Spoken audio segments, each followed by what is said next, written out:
Good afternoon, Lorna. Good afternoon. Okay, Lorna, can you tell me about yourself?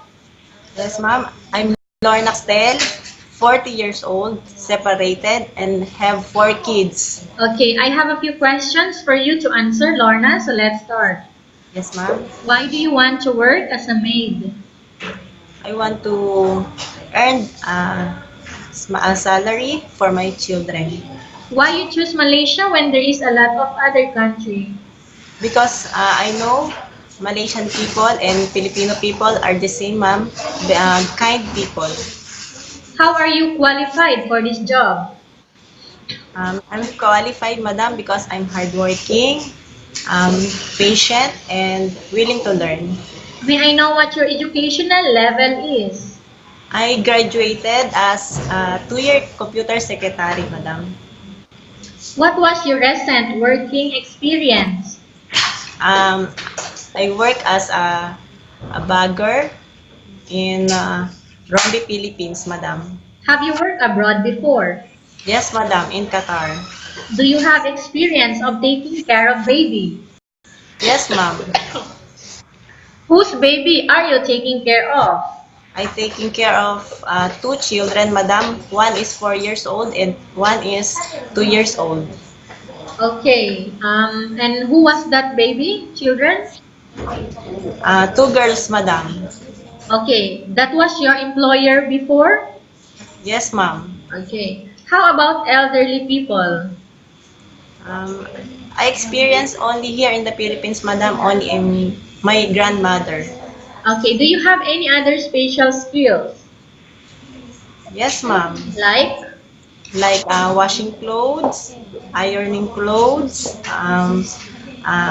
gardening, um, a little bit in cooking, madam. Are you willing to learn new skills? Yes, ma'am. Are you willing to work with a family where the mother-in-law or any relatives stay together? Yes, I'm willing, madam. Currently, are you still working now? No, ma'am. Do you know how to cook? A little bit, madam. Okay. Do you know how to cook Filipino food? Yes, ma'am. How about other dishes? No, ma'am, but I'm willing to learn. Okay. Are you aware that you will have to do washing, cleaning, ironing, and cooking? Yes, ma'am. From all I, the house chores that I have mentioned to you, like washing, cleaning, ironing, and cooking, which do you like most? all of them, madam, because all of that is the task of housemaid. Okay. If ever you were selected to work in Malaysia, who will take care of your children? My mother. You are not allowed to use handphone during working hours. Yes, ma'am. You are only allowed to use handphone after you finish all the works and when going to bed. Yes, ma'am. You are strictly needed to surrender the handphone to your employer in the morning and your employer will return back to you once you're going to bed. Yes, ma'am. If ever your employer finds out that you're abusing of using your handphone and it's affected your work performance, your employer will confiscate your handphone and you are not allowed to hold it anymore. Yes, ma'am.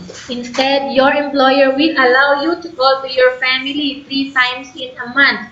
You only allowed to bring normal phone and you are not allowed to bring smartphone. Are you Okay. agreed for the terms and conditions? Yes, ma'am. Are you agreed to the rules and regulation for the handphone? Yes, ma'am. How many years is the contract as you agreed and understands? 2 years, madam. Can you describe for me your attitude? I'm disciplinary person, madam. I'm patient.